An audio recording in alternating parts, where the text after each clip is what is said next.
Londres, 1935.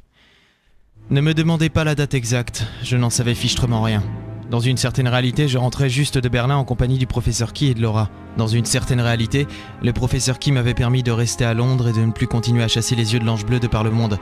Dans une certaine réalité, je m'étais couché dans ma chambre de la St. James High School et m'étais levé le lendemain après un sérieux cauchemar. Mais voilà, cette réalité n'était certainement pas celle que j'avais sous les yeux, car par je ne sais quel truchement, je me retrouvais comme un con en février 1935, soit 8 mois avant que je ne rentre de Berlin, que je ne me réveille dans ma chambre de la St. James High School et que je cherche le professeur dans toute l'école. Comment savez-vous cela? Si je vous le dis, vous n'allez pas me croire. Dites toujours, je commence sérieusement à m'échauder. Sans vouloir jeter de l'huile sur le feu, professeur, je ne crois pas que cela soit une bonne idée que je vous explique quoi que ce soit. Vous êtes encore plus pâle qu'un rentrant, monsieur Buxley. Vous êtes encore allé vous bourrer la gueule hier soir, je me trompe? Pas tout à fait, je suis allé dans un bar, oui. Si je me souviens bien, j'y ai rencontré Laura, votre fille adoptive. Vous connaissez Laura? Pas encore. Enfin, ici, pas encore, mais ensuite, nous allons partir ensemble au Caire, voyager dans le monde, finir à Berlin et... Vous y retrouverez votre ancienne amante, Nastasia. Comment? Allez-y, oui, finissez là votre phrase, comment je sais tout ça? Moi, ce que je me demande, c'est comment je suis ici au mois de février, alors qu'en réalité, je me suis réveillé ce matin au mois de septembre 1935, soit 8 mois plus tard, si vous calculez bien. Le Buxley que vous voyez, professeur, est plus vieux de 8 mois, et j'ai ces 8 mois d'aventure dans les gencives. Le professeur s'est calé dans son siège, remontant ses fines lunettes rondes d'un geste rapide de l'index. Il semblait ailleurs, pensif. Puis, petit à petit, un sourire naquit sur son visage rond pour finalement s'étendre entre ses deux bonnes joues. Et la porte s'est ouverte. Surprise! Et oui, Harrison Buxley, plus connu sous le nom de Harry Buxley ou bien Bux pour les intimes. C'était une caméra cachée dont vous avez eu l'honneur d'être la victime. Hein? Quoi? On vous a bien eu, Bux. Qu'est-ce que... Si vous voyez votre tête, monsieur Buxley, allons, rigolez, c'était une blague. Ah, c'est bon de rire parfois. Une caméra quoi? Cachée, une caméra cachée. Ce soir, au cinéma, à la place des actualités, nous pourrons vous voir dire « Oh là là, c'est bizarre, avant j'étais au mois de septembre, maintenant je suis au mois de février, patati patata. » Mais qu'est-ce qu'on en a à foutre de tout ça? Hein? Allez, venez au buffet. Puf. Et ni une ni deux, ça avait recommencé.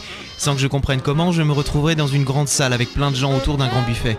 J'ai regardé le verre que j'avais dans la main, j'avais pas soif. Non, pas du tout, non. Quand bien même ma gorge s'avérait d'une sécheresse quasi saharienne, je ne pouvais me résoudre à avaler quoi que ce soit tellement mon ventre se serrait.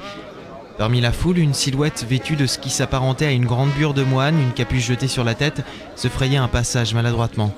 Intrigué, je l'ai suivi jusqu'à une sorte d'alcôve à l'abri des regards. Aussitôt, la silhouette m'agrippa le poignet. Une odeur de brûlé, âcre, forte. Je vous fais mal, peut-être. Lâchez mon poignet, je risquerais de m'énerver. Il ne m'a pas lâché. J'essayais de discerner les contours de son visage masqué par la capuche, mais c'était trop flou. Je rêve, n'est-ce pas? Disons que rêver n'est pas le mot juste. Notre réalité serait le terme le plus approprié. Qu'est-ce que tout ça veut dire, vous le savez, non? Pourquoi le saurais-je? Un type habillé en robe de bure, une capuche sur la tête et l'air intrigant se doit de savoir beaucoup de choses. C'est cliché. Ouais, en même temps, on doit tailler large, non? C'est vrai, vous n'avez pas tort. Qui êtes-vous? Vous. Qui êtes-vous? Harry Buxley, pour ne pas vous servir, je ne sers personne. Par contre, si vous pouviez arrêter de serrer mon poignet, je comprends maintenant pourquoi je mettrai jamais de bracelet.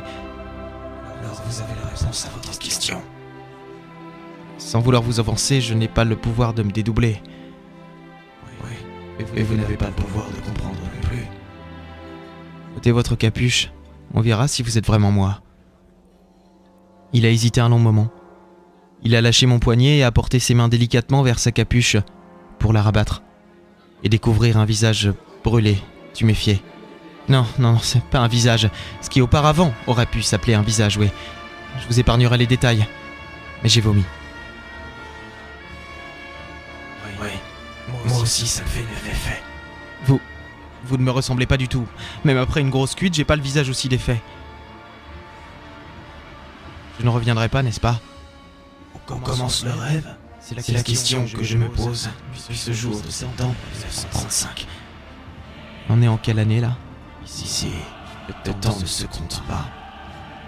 Et il faut que je me réveille maintenant, je me suis déjà trop dit. Ah, une dernière chose.